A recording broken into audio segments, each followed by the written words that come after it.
up guys, Flair here from Flair Parkour. Today we are doing a tutorial on the Kash vault. I was supposed to do the palm spin next, but I found this little ledge here and I figured why not grab my camera and shoot this tutorial for you anyway. The Kash vault is a pretty fun move, and let's take a look at what it looks like. Kinda cool, right? Okay, so first let's talk about one thing. Kash vault. Why is it called a Kash vault? Pretty simple. Kong dash. Okay? So if you are getting started and this is one of the first tutorials you're checking out, I would suggest, highly suggest, learning how to do a Kong first. I'll put that tutorial box right here. And how to do a dash vault first. And I'll put that box right here. Watch both of those. They'll open up a new window. I'm not going to keep it up too long. You can always find the links in the description as well. So, at this point I'm assuming you know how to do a Kong and a dash. And if you put those words together, you get a Kash. And that's what we're doing today. The Kash vault is a Kong into a dash. So while we select our first object that we're going to try it on, a couple things you got to keep in mind. Don't take something too high. This is a really high object. I would suggest starting from your hip. Okay?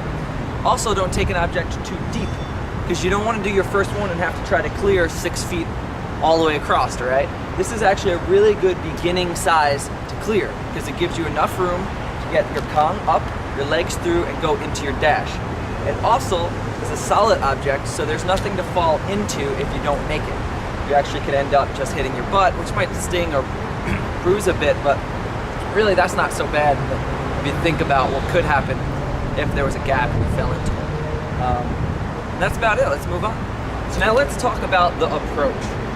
When approaching your object, no matter how high or low it is, you do need to get low so that you can pop yourself up. You've already seen the Kong tutorial, you should already know how to do this. I also recommend obviously being able to do a split step in. I've also talked about that in many of the variations of Kong tutorials. So you know how to do that. Now when we come in, we're dipping our hips lower, stepping in, dip before our last step, and then start to reach up, popping ourselves up, lifting through our heel, driving our bodies up into the air, and then we get to the harder part, getting our legs through. So the approach, as long as you have enough speed in, you judge how fast you need to go to clear the gap.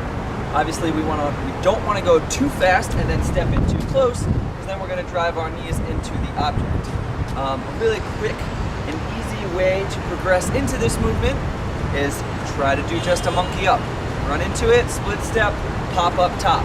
So we're here, dip, step, pop, up to your feet. That's all you got to do. Just a reminder, as you start the Kong, remember that as you're reaching up and you pop up, you're going to use your shoulders, your wrists, and your fingertips to help float you up so that you can allow your legs to go through and lean back to catch the next part of the move back above your hips. Okay? So now after you've progressed into your monkey up, right, we're getting here, popping up, we can then start to see how far we can pop out. And you can actually monkey up to the edge. Or you can even, what I really like, is monkey up to the edge and safety through. So you get here, and if you know what a safety vault is, you can see that tutorial I have as well. You could pop up and then safety through. So I would say by now you've already progressed your monkey up to the edge and then a sitting dash out so that your body's getting comfortable with the full motion of the move. It'll look like this. Practicing that will help you get comfortable with the move, but it's not going to allow you to do it full on. One of the most common mistakes I see in this move, and I really want to focus on pointing out to you, is that you do not want to reach forward to your dash. So what I mean by that, as we Kong up and start to bring our legs through, if I reach forward here, my chest is coming forward and my knees are getting blocked and I can't get enough lean back and my legs can't get high enough. So what ends up happening is I try to get through, my hands reach forward and my feet hit and I can't get through it. So what I want you to do is understand that as you come through, your chest needs to come back and your hands will be down by your waist, above your waist, waiting for the back edge of that object so that you can push through it. So this would be one trying to reach forward, and you'll see how it blocks my chest and makes it look really weird, okay? You can actually see my toes almost clip, and I almost fall forward because I'm reaching in. It doesn't give my legs enough room to shoot out. So now here's a good example of one leaning back and allowing my legs the room to come through and waiting for the object above my waist.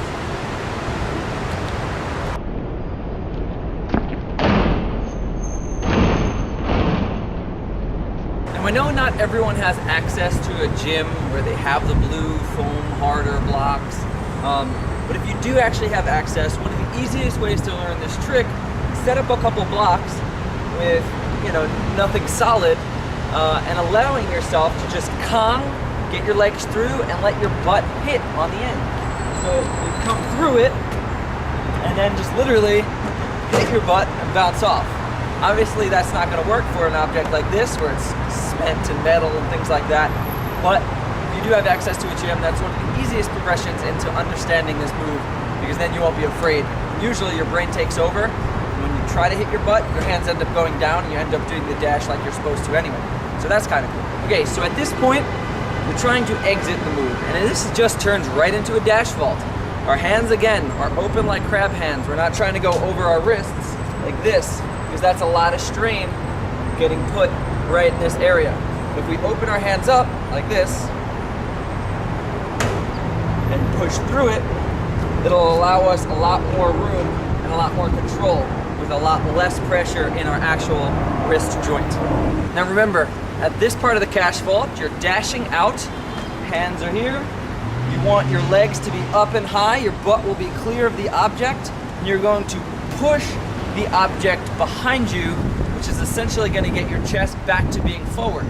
Make sure not to lead your feet too far out in front of you, otherwise you'll land with your chest behind your feet and your legs will take all the impact. What I like to do is allow one foot to start to come back so that my chest lands directly above it and I get to run out, pushing my chest in front of my feet. Boom.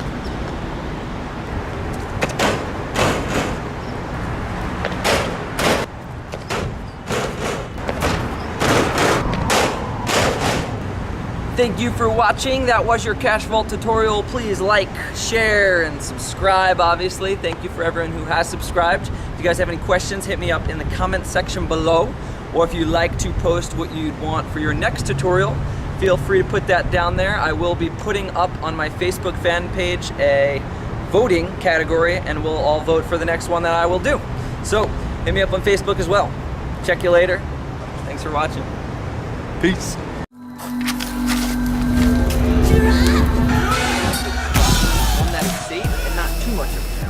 Should be about hip high,